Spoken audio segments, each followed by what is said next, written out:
Oke, assalamualaikum warahmatullahi wabarakatuh. Kali ini kita akan membahas mengenai overriding dan overloading di dalam pemrograman berorientasi objek.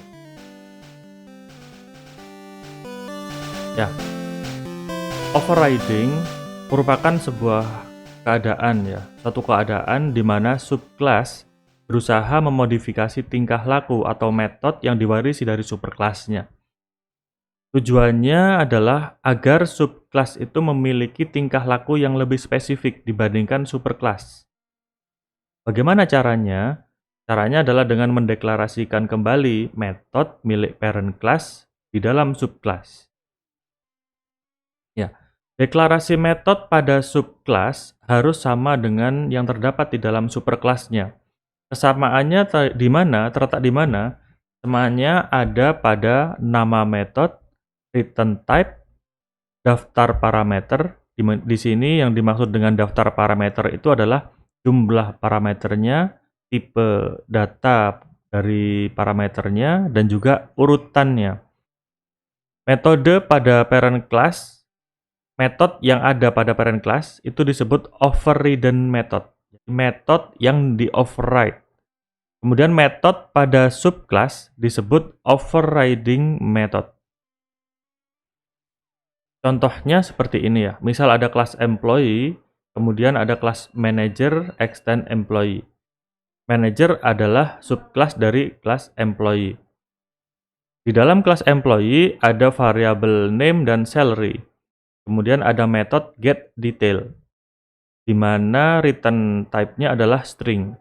Ya. Kemudian di kelas manager, manager memiliki sebuah variabel tambahan perluasan dari employee, yaitu departemen, spesifik untuk manager. Nah, di sini manager melakukan overriding method dengan menuliskan metode get detail kembali di dalam dirinya. Manager menuliskan metode get detail dengan return type yang sama yaitu string. Kemudian isinya diubah menyesuaikan kebutuhan dari manager.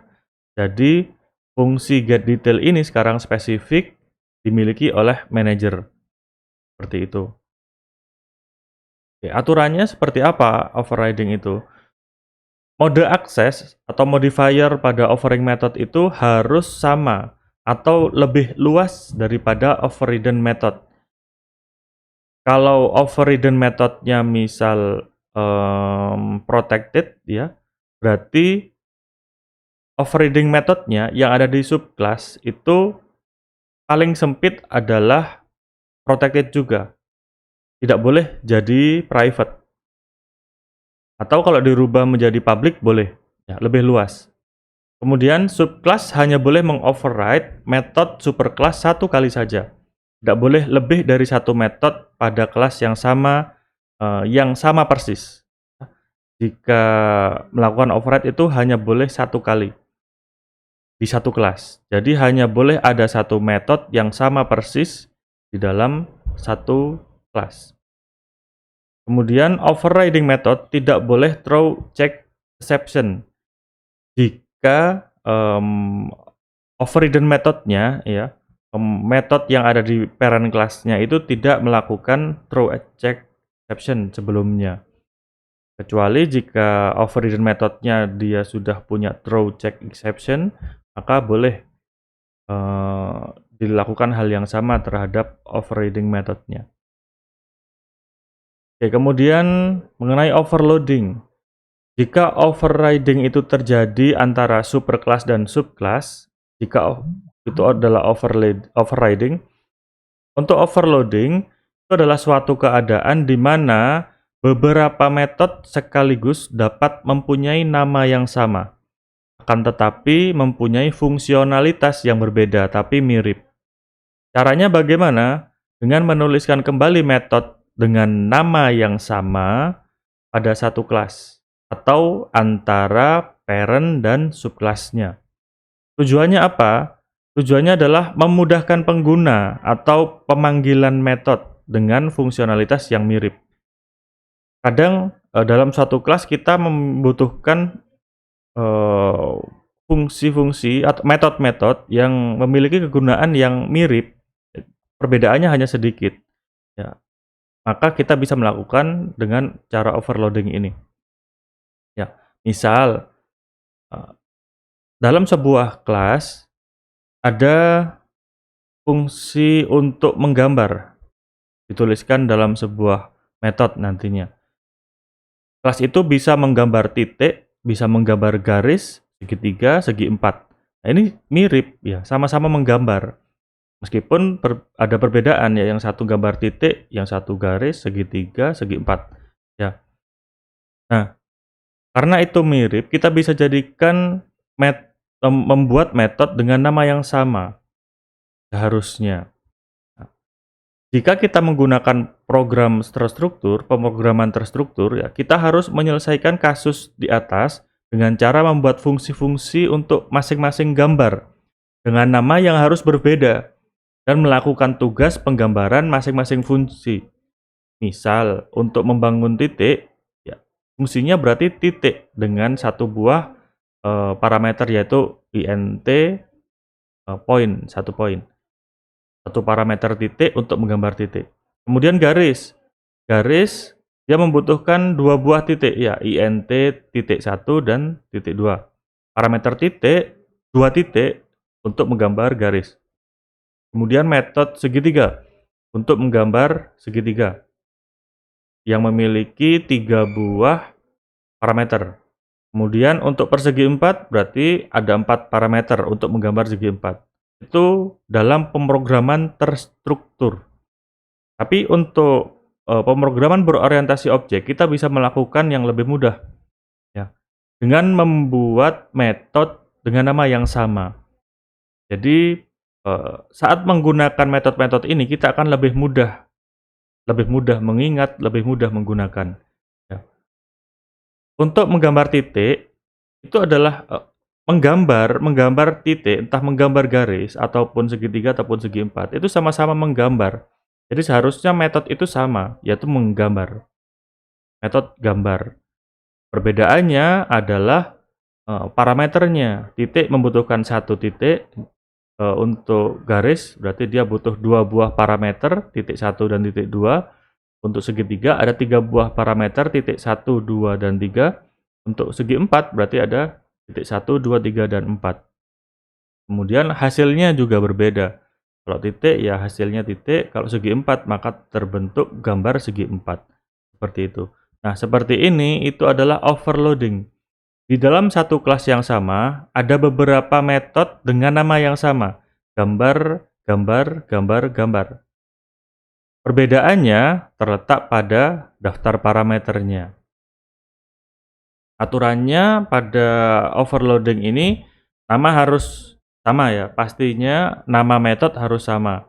Kemudian daftar parameternya harus berbeda.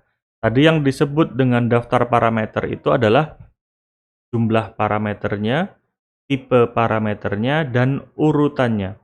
Ya, boleh berbeda jumlahnya, boleh berbeda tipenya, boleh berbeda urutannya. Yang jelas harus ada perbedaan di dalam daftar parameter itu.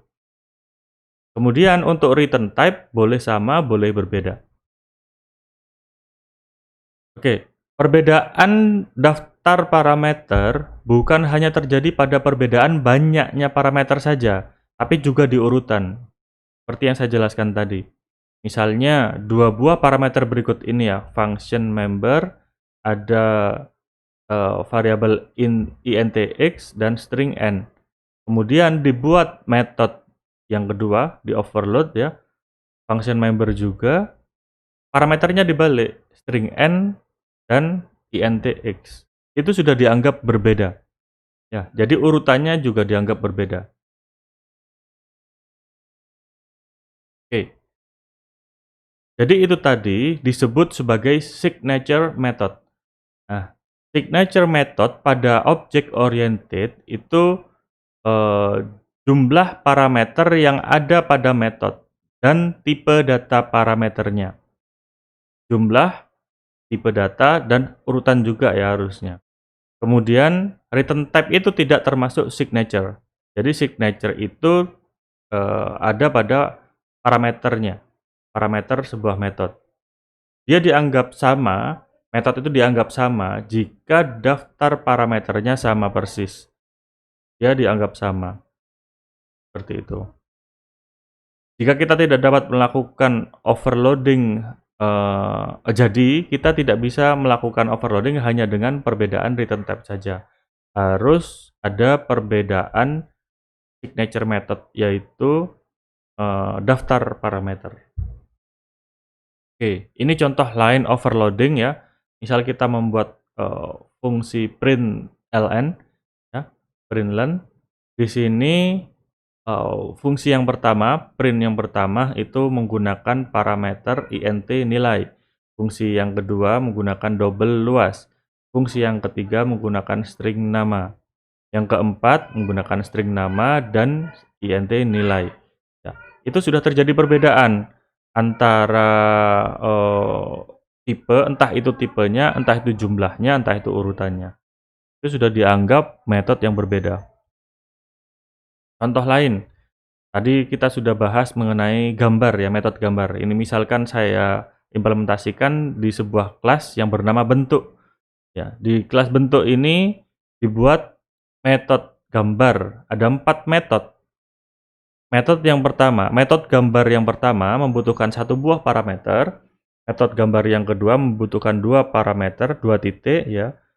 Metode yang ketiga menggunakan 3 parameter, yang keempat ada 4 parameter. Seperti itu. Oke. Ini adalah aturan dari overloading ya. Return type-nya boleh sama, boleh beda. Nama metode harus sama. Daftar parameter harus berbeda. Berbeda jumlah, atau berbeda tipe, atau berbeda urutan. Ya. Kalau berbeda semua, ya pasti boleh. Overloading juga bisa terjadi antara parent class dan subclass-nya. Jadi tidak harus pada satu kelas saja. Ya. Jadi antara parent class dan subclass itu juga bisa terjadi overload. Ya. Kalau overriding tadi harus terjadi antara parent class dan subclass. Pasti terjadi antara parent dan subclass-nya. Tapi kalau overloading itu bisa di dalam satu kelas saja atau antara parent class dan subclass-nya. Misalnya saja dari bentuk kelas bentuk tadi ya, kita sudah buat kelas bentuk pada contoh sebelumnya. Kemudian kita buat turunannya. Misal namanya adalah warnai bentuk. Maka bisa seperti ini. Di kelas warnai bentuk ya, yang merupakan subkelas dari kelas bentuk, kita overload lagi metode gambar. Tadi sudah ada 4 metode gambar ya di kelas bentuk, di sini ditambah 2. Gambar yang pertama adalah ada 4 buah parameter. Warna, titik 1, titik 2, titik 3. Kemungkinan ini adalah untuk membuat segitiga dengan warna tertentu. Kemudian yang kedua adalah gambar dengan 5 parameter. Warna, titik 1, titik 2, titik 3, titik 4. Kemungkinan ini adalah untuk membuat sebuah segi 4 dengan warna yang tertentu. Seperti itu. Oke, selain ada overriding, overloading, di sini juga ada yang namanya overloading constructor. Constructor itu sebuah metode spesial ya, yang dia namanya sama persis dengan nama kelasnya dan dia tidak memiliki return type. Nah, sama seperti metode yang lain, constructor juga bisa dilakukan overloading. Juga bisa di-overload. Nah, overloading yang terjadi pada constructor disebut sebagai overloading constructor. Aturan overloading constructor sama dengan overloading method. Namanya harus sama, daftar parameternya harus berbeda. Hanya saja di sini tidak ada return type karena konstruktor tidak memiliki return type. Contohnya seperti ini. Ini misal kelas employee. Berarti konstruktornya adalah employee juga. Employee. Di situ dituliskan 3 buah konstruktor employee yang pertama, employee yang kedua, employee yang ketiga. Employee yang pertama dengan inputan satu parameter, yaitu name saja. Employee yang kedua, konstruktor yang kedua, ada 2 buah parameter, name dan address. Konstruktor yang ketiga ada 3 buah parameter, yaitu name, address, dan salary. Nah, ini adalah contoh untuk overloading constructor. Oke, ringkasan dari materi ini, untuk overriding itu terjadi antara superclass dan subclass. Pasti terjadi antara superclass dan subclassnya, overriding. Untuk overloading, dapat terjadi pada satu kelas saja, atau antara superclass dan subclassnya. Nah, untuk overloading constructor itu hanya terjadi pada satu kelas saja. Kemudian, untuk nama metodenya, entah itu overriding, overloading, atau konstruktor, namanya harus sama, pasti sama. Kemudian, untuk return type-nya, overriding, return type harus sama. Sedangkan overloading, return type boleh sama, boleh beda. Untuk overloading constructor, tidak ada return type. Karena constructor tidak memiliki return type. Kemudian, overriding, daftar parameternya harus sama persis. Urutan jumlahnya, tipenya juga sama. Untuk overloading, daftar parameternya harus berbeda. Sama seperti overloading constructor juga, daftar parameternya harus berbeda. Nah, contohnya kalau bisa digabung seperti ini ya. Untuk overriding yang di sebelah kiri, terjadi antara superclass dan subclassnya, ya, kelas parent, di dalamnya ada metode cetak. Kemudian di kelas child, yang merupakan subclass dari parent, di override. Metode cetak itu di override. Nah, metode cetak yang berada di kelas parent itu adalah overridden method. Yang berada di kelas child itu adalah overriding method. Untuk overloading, contohnya yang berada di kolom tengah ya, bisa terjadi di satu kelas saja, di sel yang pertama, baris pertama. Kelas tes overloading, dia memiliki 3 buah metode, gambar 1, gambar 2, gambar 3. Atau bisa terjadi antara superclass dan subclassnya, ya, di baris yang kedua. Parent memiliki 2 buah metode gambar, ya, gambar 1 dengan 1 titik, gambar 2 dengan 2 titik. Kelas child, dia mengimplementasikan, dia merupakan subclass dari parent, ya. Kemudian dia mengoverload metode gambar yang dimiliki oleh parent. Di situ dibuat gambar yang ketiga berarti ya, metode gambar yang ketiga dengan parameter warna dan 1 titik, kemudian gambar dengan 3 buah parameter warna dan 2 titik. Seperti itu. Untuk overloading constructor dia hanya terjadi di satu kelas saja. Ya. Contohnya seperti itu, misalnya public class canvas, berarti kita menuliskan konstruktor, di mana konstruktor itu namanya sama persis dengan nama kelasnya. Jadi kita buat public canvas yang pertama, public canvas konstruktor yang kedua, public canvas konstruktor yang ketiga. Namanya harus sama, tidak memiliki return type. Kemudian perbedaannya di mana? Perbedaannya terletak pada daftar parameternya. Seperti itu. Oke. Saya akan contohkan untuk codingnya.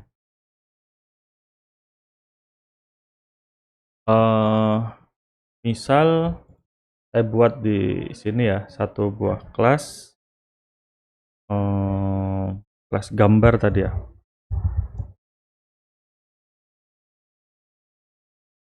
Oh maaf, bukan kelas gambar tadi ya, kelas tadi itu kelas refactor rename bentuk, kelas bentuk. Ya, kelas bentuk. Kemudian Oke, kita membuat dua buah. Oke, kita pertama akan mencoba untuk membuat konstruktor dan mengoverloadnya. Oke, kelas bentuk berarti konstruktornya adalah public bentuk. Ya, maaf, public ya, public bentuk. Ini adalah konstruktor yang pertama. Konstruktor yang kedua kita buat lagi ya, bentuk dengan ya, misal seperti ini.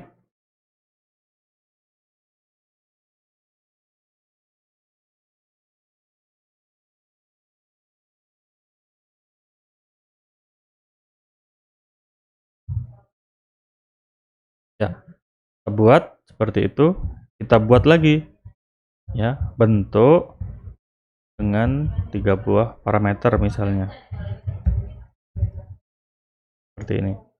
Nah, ini adalah overloading constructor.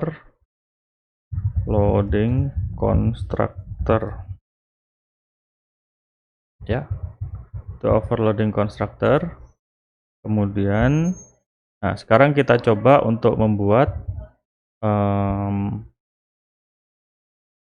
overloading method.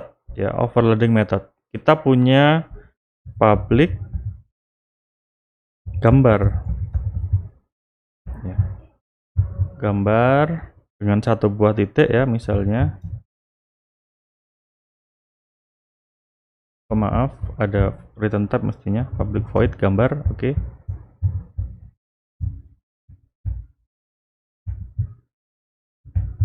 Oke.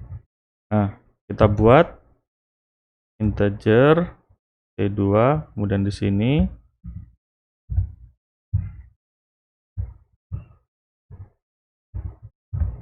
tiga.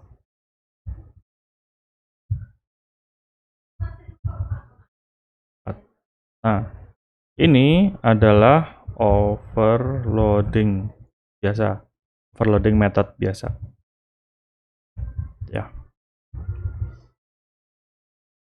seperti itu. Oke. Nah, kita sekarang mencoba untuk melakukan overloading tapi antara superclass dengan subclassnya. Kita buat satu buah subclass yang bernama warna. Bentuk berwarna. Ya, bentuk berwarna. Kita coba untuk melakukan overloading. Nah, di sini sudah ada metode gambar, ada 4 buah metode gambar. Di sini kita bisa mengulangnya. Nah, mengulang, tapi dengan ini yang berbeda, dengan parameter yang berbeda. String warna. Oke, harus berbeda seperti ini. Berbeda dengan superclassnya.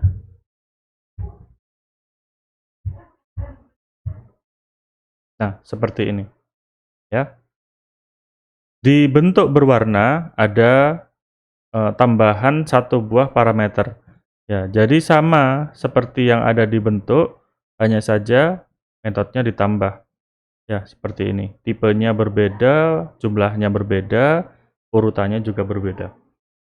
Ini berarti overloading antar superclass dan subclass. Seperti itu. Nah, kemudian, di sini kan ada superclass dan subclass. Apakah kita bisa melakukan overriding? Bisa, ya. Kalau kita ingin mudah melakukan overriding di sebuah IDE, ya, misal kita menggunakan NetBeans, kita bisa melakukan dengan insert code. Insert code kita gunakan override method. Nah, maka akan muncul nanti metode-metode yang bisa kita override seperti itu. Maaf, ini lupa extend ya, extend bentuk. Oke, kita insert code. override method. Nah, di sini kita lihat ya, misal kita ingin mengoverride gambar, tapi yang keempat saja misalnya. Kita generate ya. Bisa diberikan annotation at override. Ya, jika kita menggunakan IDE, biasanya muncul annotation override. Tapi tanpa annotation pun masih bisa berjalan. Sama. Dulu pada awalnya tidak ada annotation ini. Tapi kita jika menggunakan IDE, maka akan ada annotation override secara otomatis.